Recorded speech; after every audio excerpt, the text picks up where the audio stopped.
মিশর দেশে বাড়তে শুরু করল।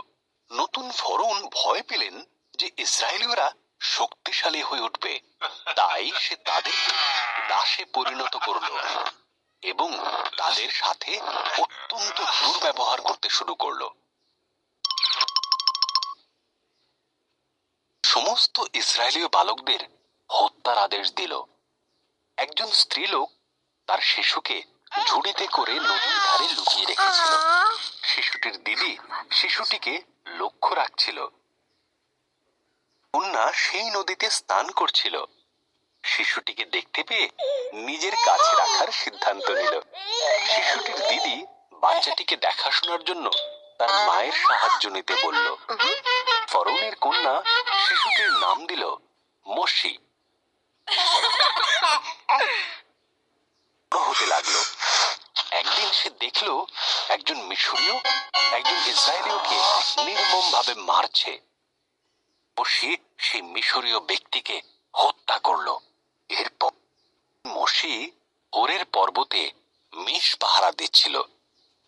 একটি জ্বলন্ত ঝোপের ভেতর থেকে ঈশ্বরের কণ্ঠ শোনা গেল, মোশি, আমার সন্তানেরা কষ্ট পাচ্ছে।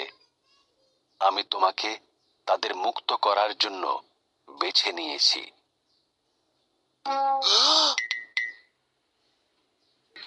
মোশি বলল, ঈশ্বর প্রতিশ্রুতি দিলেন, আমি তোমাকে সাহায্য করব।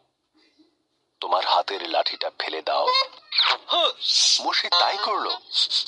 লাঠিটা সাপ হয়ে গেল। যখন সে হাতে তুলে নিল তখন সেটি আবার লাঠি হয়ে গেল। বললেন, তোমার হাত জামার ভেতরে রাখো। মোশি তাই করল।